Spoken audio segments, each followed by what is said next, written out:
Hey lovelies, you are getting a second video from me this week because it just seems like there's a lot going on, and Spirit has been bugging me to share some information with you all about what's happening, and I didn't share that in the last video that I posted, so here we go. I've been in a little resistance.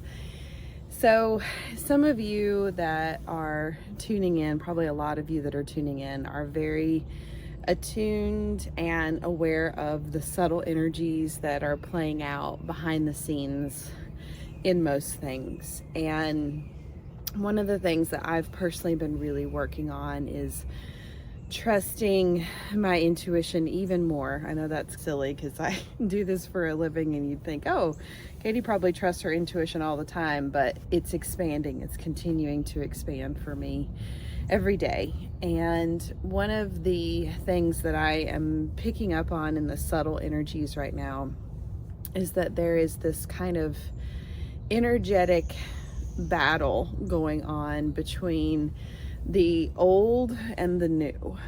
And I'm sure that's not shocking to any of you. Just when you tune into what's happening in the world, you can see it. I've been talking about this coming to a head for a couple of years. Pretty much all the classes that I've taught in the last 2 years have been preparing us for being able to come out the other side of this energy.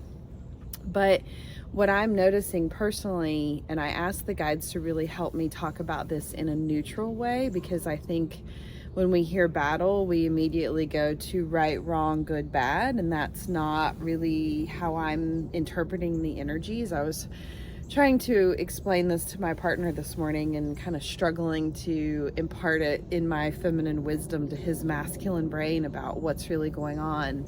But the guides gave me a metaphor or a visual, if you will, for what's happening. And they showed me that there's they called it a dance battle. They actually showed me, I watched the dance battles in the Olympics this year, the break dancing, and they showed me that. And I was like, wow, okay, that gives it a little bit of lightness, which I think is helpful, because quite honestly, what I've been feeling feels really intense and overwhelming and heavy. And so the idea of looking at it like a dance battle really helped me.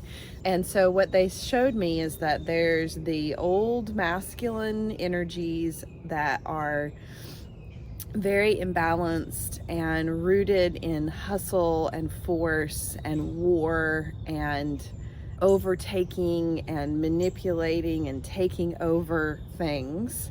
And then there's the wounded feminine, which is the victimized, disempowered, dysregulated, unable to alchemize our emotions, jealousy, competition energy. And these two energies are having a dance battle. And both of them are wounded, right? Both of them are in this limited expression. And that's what we're seeing on the world stage here in the United States, is this kind of wounded battle. But it's a necessary thing, because these energies need to figure out how to work through their stuff individually. And so they gave me the example of, like, in the dance battle, you have the one energy, let's say the wounded feminine, and she does her thing, right? She performs and moves the body, and then you have the wounded masculine that comes in and does their thing, and it's this back and forth, energy. And what they showed me that we're building towards is something where, as they individually express themselves and express their pain and work through their energy of dysregulation and woundedness, that eventually they are able to move into that higher expression of the masculine and feminine. And that dance battle becomes almost this beautiful intertwinement of push-pull energy that almost reminds me of a moving mandala. And they showed me them coming together and dancing at the same time as individuals, right? And so we're not quite ready as a collective yet to carry the unified whole expression where we're out of the polarity of these masculine and feminine energies. But we are coming into a new level of dance and harmony and new level of healing in those energies, and they're coming together, and there's a new expression coming forward inside of each of us as individuals, but also in the collective energy. And so that's the metaphor that they gave me of what's going on. And what I'm feeling personally is I'm working through clearing out a lot of stories in all 4 of my etheric bodies. Spoiler alert, that's one of the reasons why I'm about to teach about them, right? Because I'm working through it and coming into a new level of wholeness in each of them. And as I'm doing that, I'm just watching all this really dense, embattled energy starting to clear out of my field on all 4 levels of my being, on the physical, the mental, the emotional, and the spiritual or energetic levels. And there's a new level of empowerment coming on the other side of it, a new level of being seen and feeling safe in the world coming on the other side of it. But I've got to walk through and clear and be aware of these dense energies as they're clearing in the process. And physically, what it feels is I'm going to sleep. I'm getting what you would think is plenty of sleep at night, but I am doing so much work on the astral plane that when I wake up in the morning, I feel as exhausted as I did when I went to bed. And I say that because I think some of you all might also be doing this. When we're in these heightened times of intensity, we are doing a lot of work on the astral because we can be out of body and work in that less dense layer and be able to clear a lot more energy. And that's one of the things that I'm going to teach you all when we get to the energetic body portion of this class that I'm starting tomorrow, how we can clear energy more efficiently or more easily on the astral level, right? That's one of the things that I'll bring through. But on the physical body level, I'm tired, right? I can feel this density, and I can feel that my brain isn't really shutting off at night.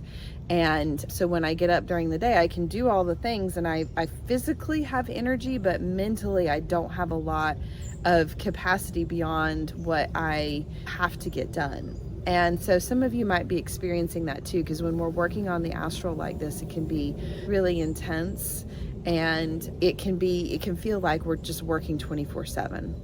So if you already have an intense job like I do, you might be extra tired right now because you're doing double the work.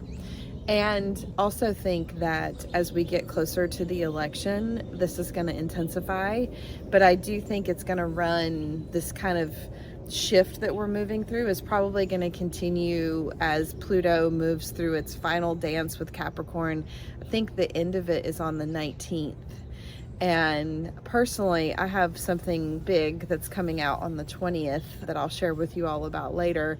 And I'm like, oh, okay, I see how this is working in my life. I'm working through all this density and all this disempowered energy, and then this big thing is going to come out on the 20th that is, I think, going to shift my trajectory of my work in the world a little bit. That's what's going on. And I'm so grateful that the guides brought in this dance battle visual, because man, when I tune into the energies of it and the intensity of it and what's really going on the subtle planes, it's a lot. And we're coming up on Samhain, right?